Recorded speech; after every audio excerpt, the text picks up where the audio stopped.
ಇನ್ನೇನು ಮಳೆಗಾಲ ಶುರುವಾಗ್ತಾ ಇದೆ. ಗಿಡಗಳಿಗೆ ಇದನ್ನು ಗ್ರೋಯಿಂಗ್ ಪೀರಿಯಡ್ ಅಂತಲೇ ಹೇಳ್ತಾರೆ. ಈ ಟೈಮಲ್ಲಿ ನೀವು ರೀಪಾಟ್ ಮಾಡೋ ಅಂಥ ಗಿಡಗಳಿದ್ದರೆ ನೀವು ರೀಪಾಟ್ ಮಾಡಿಕೊಂಡ್ರೆ ಬೇರು ತುಂಬ ಚೆನ್ನಾಗಿ ಕೊಡುತ್ತೆ, ಗಿಡನೂ ಚೆನ್ನಾಗಿ ಗ್ರೋ ಆಗುತ್ತೆ. ಜುಲೈ ತಿಂಗಳಲ್ಲಿ ಮಳೆನೂ ಜಾಸ್ತಿ ಇರುತ್ತೆ, ಗಾಳಿನೂ ತುಂಬ ತಣ್ಣಗೆ ಬೀಸೋದ್ರಿಂದ ಗಿಡಗಳು ಚೆನ್ನಾಗಿ ಗ್ರೋ ಆಗಲ್ಲ, ರೂಟ್ಸು ಕೊಳೆಯೋಕ್ಕೆ ಶುರುವಾಗುತ್ತೆ.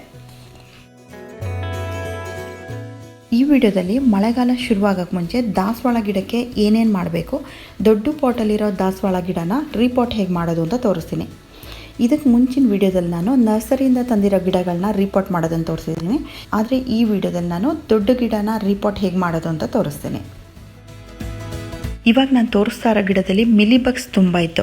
ಸಮ್ಮರಲ್ಲಿ ಈ ಮಿಲಿಬಗ್ಸ್ ಕಾಟ ತುಂಬಾ ಇರುತ್ತೆ.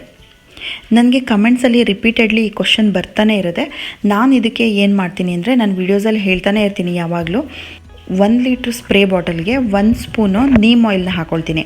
ಅದನ್ನು ಚೆನ್ನಾಗಿ ಮಿಕ್ಸ್ ಮಾಡಿಬಿಟ್ಟು ಸ್ಪ್ರೇ ಮಾಡ್ತೀನಿ. ಕಂಟಿನ್ಯೂಸ್ ಆಗಿ 4ರಿಂದ 5 ದಿನ ಸ್ಪ್ರೇ ಮಾಡಿದರೆ ಸಾಕು, ಹೋಗುತ್ತೆ. ಇಲ್ಲಿ ತೋರಿಸ್ತಾ ಇದ್ದೀನಲ್ಲ, ಇದನ್ನು ಕಟ್ ಮಾಡಿಬಿಟ್ಟು ತೆಗೆದ್ಬಿಡ್ತೀನಿ. ಮಿಲಿಬಗ್ಸ್ ಎಲ್ಲೆಲ್ಲಿದೆ ಅದನ್ನು ಕಟ್ ಮಾಡಿಬಿಟ್ಟು ತೆಗೆದ್ಬಿಡ್ತೀನಿ. ಫಸ್ಟು ಪಾಟ್ ಸುತ್ತ ಇರೋ ಮಣ್ಣನ್ನು ನಿಧಾನವಾಗಿ ಬಿಡಿಸ್ಕೋಬೇಕು. ರೂಟ್ ಬೌಂಡ್ ಆಗಿದ್ದರೆ, ರೂಟ್ ಬೌಂಡ್ ಆಗಿರೋದು ಹೇಗೆ ಗೊತ್ತಾಗುತ್ತೆ ಅಂತಂದರೆ, ಗಿಡದಲ್ಲಿ ಬೇರುಗಳು ತುಂಬ ಜಾಸ್ತಿಯಾಗಿ ಮುಂದೆ ಬೆಳೆಯೋಕ್ಕೆ ಅವಕಾಶನೇ ಇಲ್ದೇ ಈ ಪಾಟ್ ಸುತ್ಕೊಂಡ್ಬಿಟ್ಟಿರುತ್ತೆ. ಮಣ್ಣು ಆವಾಗ ಗಟ್ಟಿಯಾಗಿರುತ್ತೆ, ಮಣ್ಣು ಕೂಡ ತುಂಬ ಕಡಿಮೆ ಆಗಿರುತ್ತೆ, ಬರೀ ಬೇರುಗಳು ಮಾತ್ರ ಇರುತ್ತೆ. ಅಂಥ ಟೈಮಲ್ಲಿ ಗಿಡನ ಮೇಲೆ ಎಳೆದ್ರೆ ಸಾಕು, ಮಣ್ಣಿನ ಸಮೇತ ಬಂದುಬಿಡುತ್ತೆ. ಆದರೆ ಈ ಪಾಟಲ್ಲಿ ರೂಟ್ ಬೌಂಡ್ ಆಗಿಲ್ಲ. ದೊಡ್ಡ ಗಿಡಗಳನ್ನ ಬಿಡಿಸ್ಬೇಕಾದ್ರೆ ಸ್ವಲ್ಪ ಕಷ್ಟನೇ ಆಗುತ್ತೆ. ಬೇರುಗಳೆಲ್ಲ ಪಾಟಿಗೆ ತುಂಬ ಗಟ್ಟಿಯಾಗಿ ಹಿಡ್ಕೊಂಡ್ಬಿಟ್ಟಿರುತ್ತೆ, ನಿಧಾನವಾಗಿ ಬಿಡಿಸ್ಕೋಬೇಕು.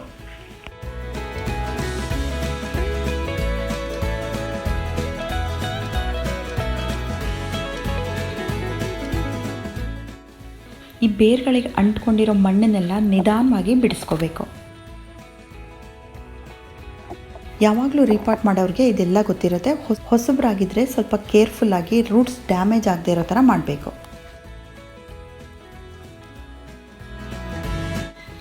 ಬೇರುಗಳು ಜಾಸ್ತಿ ಬೆಳೆದರೆ ಅದನ್ನು ಸ್ವಲ್ಪ ಟ್ರಿಮ್ ಮಾಡಿಬಿಟ್ಟು ನೆಡಬೇಕು.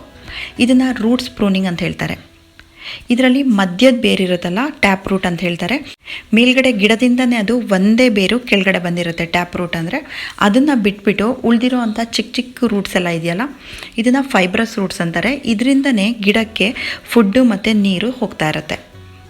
ಇದನ್ನೆಲ್ಲ ಟ್ರಿಮ್ ಮಾಡಬೇಕು. ಮಧ್ಯ ಟ್ಯಾಪ್ ರೂಟ್ನ ಹಾಗೆ ಬಿಡಬೇಕು.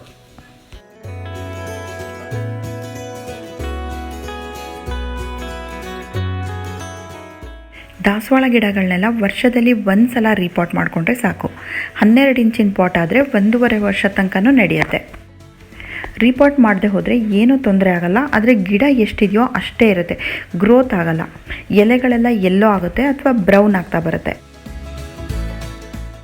ನರ್ಸರಿಯಿಂದ ತಂದಿರೋ ಗಿಡಗಳಾದರೆ ಮಣ್ಣು ತುಂಬ ಗಟ್ಟಿ ಇರುತ್ತೆ, ಈ ರೂಟ್ಸಿಂದ ಅಷ್ಟು ಬೇಗ ಬಿಡಲ್ಲ. ಆವಾಗ ನಾವೇನು ಮಾಡಬೇಕು, ಒಂದು ಬಕೆಟಲ್ಲಿ ನೀರಿಟ್ಬಿಟ್ಟು ಈ ರೀತಿ ಅದರಲ್ಲಿ ಮುಳುಗಿಸಿಡಬೇಕು.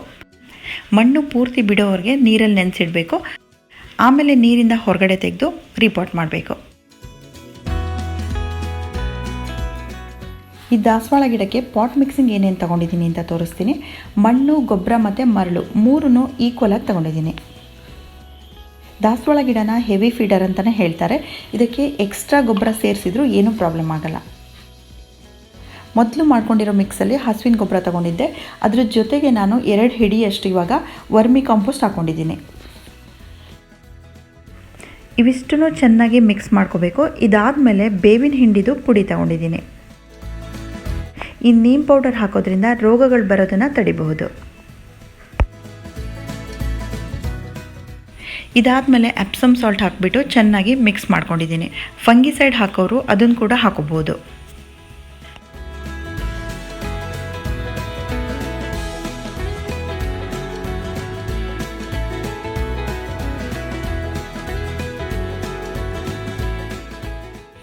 ಮಿಲಿಬಗ್ಸ್ದು ಮೊಟ್ಟೆಗಳು ಎಲೆ ಹಿಂದ್ಗಡೆನೂ ಇರುತ್ತೆ. ಅದೇನಾದರೂ ನೋಡಿದರೆ ತೆಗೆದು ಹಾಕಿಬಿಡಬೇಕು.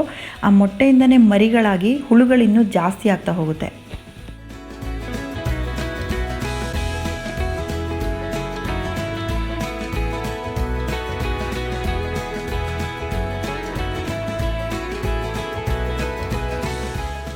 ದೊಡ್ಡ ಗಿಡಗಳನ್ನ ರೀಪಾಟ್ ಮಾಡಿದಾಗ ಬೇರುಗಳು ಮಣ್ಣಿಗೆ ಅಡ್ಜಸ್ಟ್ ಆಗೋಕ್ಕೆ ಸ್ವಲ್ಪ ದಿನ ಬೇಕಾಗುತ್ತೆ.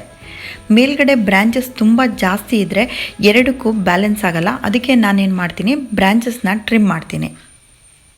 ಇವಾಗ ಹೇಗೂ ಮಳೆಗಾಲ ಸ್ಟಾರ್ಟ್ ಆಗೋದ್ರಿಂದ ನಾವು ಎಷ್ಟೇ ಟ್ರಿಮ್ಮಿಂಗ್ ಮಾಡಿದರೂ ಅದು ಆಮೇಲೆ ಚೆನ್ನಾಗಿ ಬರುತ್ತೆ. ರೀಪಾಟ್ ಮಾಡಬೇಕಾದ್ರೆ ಸಾಕಷ್ಟು ಗೊಬ್ಬರ ಹಾಕಿರೋದ್ರಿಂದ ಇವಾಗ ಸದ್ಯಕ್ಕೆ ಯಾವುದೇ ಫರ್ಟಿಲೈಸರ್ನ ಕೊಡೋಕ್ಕೋಗಲ್ಲ.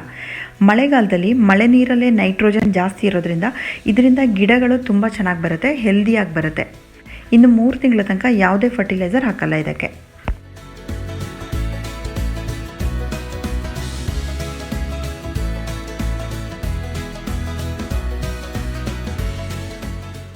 ದಾಸವಾಳ ಗಿಡನ ರೀಪಾಟ್ ಮಾಡೋದ್ರ ಬಗ್ಗೆ ಹೇಳಾಯಿತು. ಇವಾಗ ಮಳೆಗಾಲ ಸ್ಟಾರ್ಟ್ ಆಗೋಕ್ಕೆ ಮುಂಚೆ ದೊಡ್ಡದಾಗಿ ಬೆಳೆದಿರೋ ಅಂಥ ಗಿಡಗಳನ್ನೆಲ್ಲ ಪ್ರೂನಿಂಗ್ ಮಾಡಿಟ್ಕೋಬೇಕು. ಕಮೆಂಟ್ಸಲ್ಲಿ ಕೇಳ್ತಾ ಇರ್ತಾರೆ, ಯಾವ ಫರ್ಟಿಲೈಸರ್ ಹಾಕ್ತೀರಾ, ಹೂ ಇಷ್ಟು ಚೆನ್ನಾಗಿ ಬಿಡುತ್ತೆ ಅಂತ. ಆದರೆ ನಾನು ಫರ್ಟಿಲೈಸರ್ ಜಾಸ್ತಿ ಹಾಕೋದೇ ಇಲ್ಲ. ಪ್ರೂನಿಂಗ್ ಸರಿಯಾಗಿ ಮಾಡೋದ್ರಿಂದ ಜಾಸ್ತಿ ಹೂ ಬಿಡೋ ಥರ ಮಾಡ್ಕೋಬಹುದು. ಎಕ್ಸಾಂಪಲ್ ತೋರಿಸ್ತೀನಿ. ಇವಾಗ ಈ ಚಿಕ್ಕ ಗಿಡದಲ್ಲೇ ಎಷ್ಟೊಂದು ಬ್ರಾಂಚಸ್ ಬಂದಿದೆ ನೋಡಿ. ನಾವು ಸರಿಯಾಗಿ ಕಟ್ಟಿಂಗ್ ಮಾಡೋದ್ರಿಂದ ಈ ರೀತಿ ತುಂಬ ಬ್ರಾಂಚಸ್ನ ಪಡ್ಕೋಬೋದು. ಪ್ರತಿಯೊಂದು ಸಣ್ಣ ಬ್ರಾಂಚಲ್ಲಿ ಕೂಡ ಮೊಗ್ಗುಗಳಿದೆ. ಈ ಗಿಡದಲ್ಲಿ ಕೂಡ ಅಷ್ಟೇ, ಇದರಲ್ಲೂ ಎಷ್ಟೊಂದು ಮೊಗ್ಗುಗಳಿದೆ. ಒಂದೇ ಒಂದು ಬ್ರಾಂಚಲ್ಲಿ ಎಷ್ಟೊಂದು ಮೊಗ್ಗುಗಳಿದೆ ಅಲ್ವಾ. ಈ ರೀತಿ ಉದ್ದ ಬಂದಿರೋ ಬ್ರಾಂಚ್ನ ಈ ಹೂವೆಲ್ಲ ಅರಳಿ ಹೋದ್ಮೇಲೆ ಕಟ್ ಮಾಡಿಬಿಟ್ಟು ತೆಗೆದ್ಬಿಡ್ತೀನಿ. ಅಲ್ಲಿಂದ ಮತ್ತೆ 2 ಹೊಸ ಬ್ರಾಂಚಸ್ ಬರುತ್ತೆ.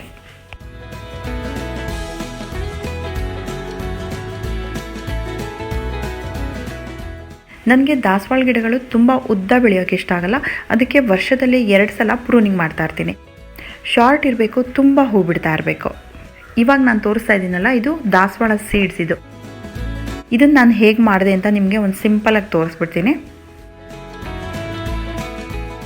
ದಾಸವಾಳ ಗಿಡದಲ್ಲಿ ಬೀಜಗಳು ನ್ಯಾಚುರಲ್ ಆಗಲ್ಲ. ನಾವೇ ನಮ್ಮ ಕೈಯಿಂದ ಹ್ಯಾಂಡ್ ಪಾಲಿನೇಷನ್ ಮಾಡಬೇಕು. ಇವಾಗ ಈ ಹೂ ತಗೊಂಡಿದ್ದೀನಿ. ಈ ಪಿಂಕ್ ಕಲರ್ ಹೂವಿಂದ ಯೆಲ್ಲೋ ಕಲರ್ ಹೂವಿಗೆ ಪರಾಗಸ್ಪರ್ಶ ಮಾಡ್ತಾ ಇದ್ದೀನಿ. ಪಿಂಕ್ ಕಲರ್ ಹೂನಲ್ಲಿ ಪೋಲನ್ ಗ್ರೇನ್ಸ್ ಇದೆಯಲ್ಲ, ಇದನ್ನು ಯೆಲ್ಲೋ ಕಲರ್ ಹೂನಲ್ಲಿರೋ ಸ್ಟಿಗ್ಮಾಗೆ ಟಚ್ ಮಾಡಿಸ್ಬೇಕು. ಈ ಪಿಂಕ್ ಕಲರ್ ಹೂನ ಕಟ್ ಮಾಡಿಬಿಟ್ಟೇ ಮಾಡಿಸ್ಬೇಕಾಗಿಲ್ಲ. ಒಂದು ಇಯರ್ ಬಡ್ನ ತಗೊಂಡು ಈ ಹೂವಲ್ಲಿರೋ ಪರಾಗನ ಕಲೆಕ್ಟ್ ಮಾಡಿಬಿಟ್ಟು ಯೆಲ್ಲೋ ಕಲರ್ ಹೂವಲ್ಲಿರೋ ಸ್ಟಿಗ್ಮಾಗೆ ಟಚ್ ಮಾಡಿಸ್ಬೋದು. ಪಾಲಿನೇಷನ್ ಮಾಡಿದ ಮೇಲೆ ಆ ಯೆಲ್ಲೋ ಕಲರ್ ಹೂನಲ್ಲಿ ಬೀಜ ಕಟ್ಟೋದಕ್ಕೆ ಶುರುವಾಗುತ್ತೆ. ಆ ಬೀಜ ದಪ್ಪ ಆಗಿ ಡ್ರೈ ಆಗೋದಕ್ಕೆ 1.5 ತಿಂಗಳ ತನಕ ಟೈಮ್ ಆಗುತ್ತೆ. ದಾಸವಾಳ ಸೀಡ್ಸ್ ಮಾಡೋದ್ರಲ್ಲಿ ನಾನೇನು ಎಕ್ಸ್ಪರ್ಟ್ ಅಲ್ಲ. ನನ್ನ ಫ್ರೆಂಡ್ ಒಬ್ಬರು ಶಿಲ್ಪ ಅಂತ, ಅವ್ರು ನನಗೆ ಹೇಳ್ಕೊಟ್ಟಿದ್ರು. ನಾನು ಅದನ್ನು ಟ್ರೈ ಮಾಡಿದೆ ಅಷ್ಟೇ. ಪ್ರೂನಿಂಗ್ ಸ್ಟಾರ್ಟ್ ಮಾಡಬೇಕಾದ್ರೆ ಫಸ್ಟು ಗಿಡದಲ್ಲಿ ಒಣಗಿರೋ ಅಂಥ ಎಲೆಗಳು, ಡೆಡ್ ಆಗಿರೋ ಬ್ರಾಂಚಸ್ ಇದ್ದರೆ ಅದನ್ನು ಕಟ್ ಮಾಡಿಬಿಟ್ಟು ತೆಗೆದ್ಬಿಡಬೇಕು. ಎಲೆಗಳು ತುಂಬ ಇದ್ದರೆ, ಬ್ರಾಂಚಸ್ ತುಂಬ ಜಾಸ್ತಿ ಇದ್ದರೆ ಅದನ್ನು ಕಟ್ ಮಾಡಿಬಿಟ್ಟು ತೆಗಿಬೇಕು. ಗಿಡ ತುಂಬ ದೊಡ್ಡದಾಗಿದ್ದರೆ ಮಾತ್ರ ಈ ಟೈಮಲ್ಲಿ ಪ್ರೂನಿಂಗ್ ಮಾಡಬೇಕಾಗತ್ತೆ. ಗಿಡ ತುಂಬ ಚಿಕ್ಕದಾಗಿದ್ದರೆ, ಪಾಟಲ್ಲಿ ಹಾಕಿದರೆ ಅಥವಾ ಇವಾಗ ಹೊಸದಾಗಿ ಹಾಕಿದರೆ ಪ್ರೂನಿಂಗ್ ಮಾಡೋ ಅವಶ್ಯಕತೆ ಇರಲ್ಲ. ನಾವು ಪ್ರೂನಿಂಗ್ ಮಾಡಿದ ಮೇಲೆ ಮತ್ತೆ ಹೊಸ ಗಿಡ ಬೆಳೆಯೋಕ್ಕೆ ತುಂಬ ಕಟ್ಟಿಂಗ್ಸ್ಗಳು ಸಿಗುತ್ತೆ ನಮಗೆ. ಇದರಲ್ಲಿ ಇವಾಗ 3 ಟೈಪ್ ಇರುತ್ತೆ. ಗ್ರೀನ್ ಆಗಿರುತ್ತಲ್ಲ, ಇದು ಸಾಫ್ಟ್ ವುಡ್ ಅಂತ. ಇದನ್ನು ಹಾಕಿದರೆ ಬರಲ್ಲ, ಇದನ್ನು ಹಾಗೆ ಕಟ್ ಮಾಡಿಬಿಟ್ಟು ತೆಗೆದ್ಬಿಡಬೇಕು. ಇನ್ನೊಂದು ತುಂಬ ದಪ್ಪ ಮಧ್ಯದಲ್ಲಿ ಇರುತ್ತಲ್ಲ, ಹಾರ್ಡ್ ವುಡ್ ಅಂತ. ಇದರಲ್ಲಿ ಕೂಡ ಒಂದೊಂದು ಸಲ ಬರುತ್ತೆ, ಒಂದೊಂದು ಸಲ ಬರಲ್ಲ. ಆದರೆ ಇದು ಸೆಮಿ ವುಡ್ ಅಂತ, ಇದು ಪೆನ್ಸಿಲಷ್ಟು ದಪ್ಪ ಇರುತ್ತೆ. ಇದರಿಂದ ಕಟ್ಟಿಂಗ್ಸು ತುಂಬ ಚೆನ್ನಾಗಿ ಬರುತ್ತೆ.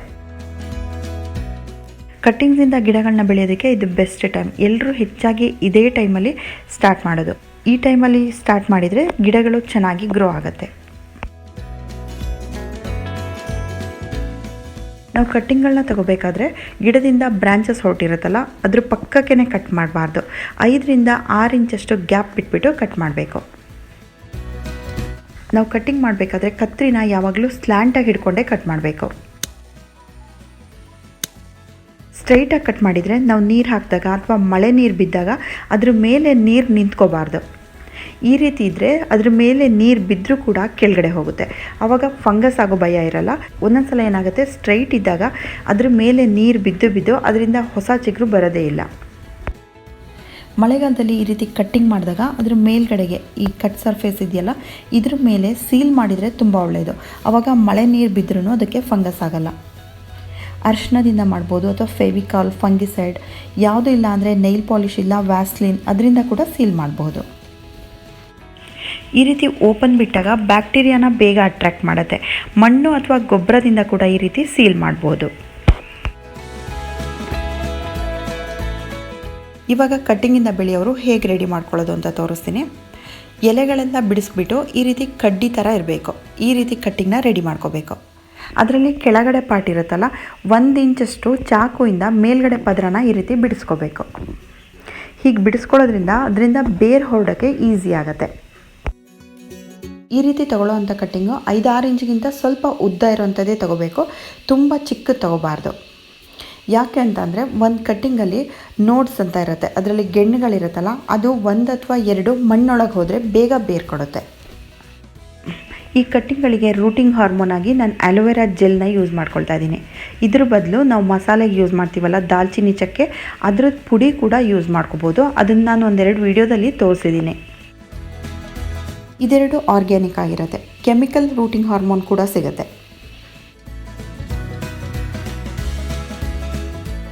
ಈ ಕಟ್ಟಿಂಗ್ಗಳನ್ನ ಬೆಳೆಯೋದಕ್ಕೆ ನಾರ್ಮಲ್ ಪಾಟಿಂಗ್ ಮಿಕ್ಸೇ ಹಾಕೊಂಡಿದ್ದೀನಿ. ಅದ್ರ ಜೊತೆಗೆ ಸ್ವಲ್ಪ ಕೋಕೋಪಿಟ್ ಮಿಕ್ಸ್ ಮಾಡ್ಕೊಂಡಿದ್ದೀನಿ. ಕೋಕೋಪಿಟ್ ಹಾಕೋದ್ರಿಂದ ಕೂಡ ಬೇರ್ಗಳು ಬೇಗ ಬರುತ್ತೆ. ಇನ್ನೂ ತುಂಬ ಕಟ್ಟಿಂಗ್ಗಳನ್ನ ಮಾಡ್ಕೋಬೇಕು, ಅದಕ್ಕೋಸ್ಕರ ನಾನು ಈ ಗ್ರೋ ಬ್ಯಾಗಲ್ಲೇ ನೆಡ್ತಾ ಇದ್ದೀನಿ. ನಾವು ಕಟ್ಟಿಂಗ್ಗಳನ್ನ ಹಾಕಬೇಕಾದ್ರೆ ಡೈರೆಕ್ಟಾಗಿ ಆ ಕಟ್ಟಿಂಗಿಂದನೇ ಚುಚ್ಚಿಬಿಟ್ಟು ನೆಡಬಾರ್ದು. ಒಂದು ಕಡ್ಡಿಯಿಂದ ಗುಂಡಿ ಮಾಡಿಕೊಂಡು ಅದ್ರ ಮೇಲ್ಗಡೆ ಕಟ್ಟಿಂಗ್ನ ನೆಡಬೇಕು.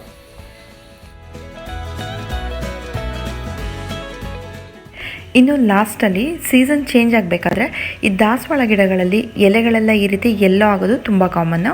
ಅದಕ್ಕೇನು ಹೆದರ್ಕೋಬೇಕಾಗಿಲ್ಲ.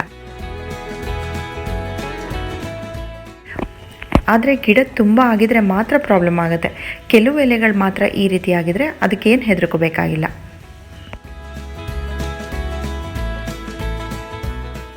ಸೊ ಇದಿಷ್ಟು ವಿಷಯಗಳು ಮಳೆಗಾಲಕ್ಕೆ ಮುಂಚೆ ದಾಸವಾಳ ಗಿಡಗಳಿಗೆ ಮಾಡ್ಕೋಬೇಕಾಗಿರೋ ಪ್ರಿಪ್ರೇಷನ್. ಈ ವಿಡಿಯೋ ನಿಮಗೆ ಯೂಸ್ಫುಲ್ ಆಗಿದೆ ಅಂತ ಅಂದ್ಕೊಂಡಿದ್ದೀನಿ. Thank you for watching friends.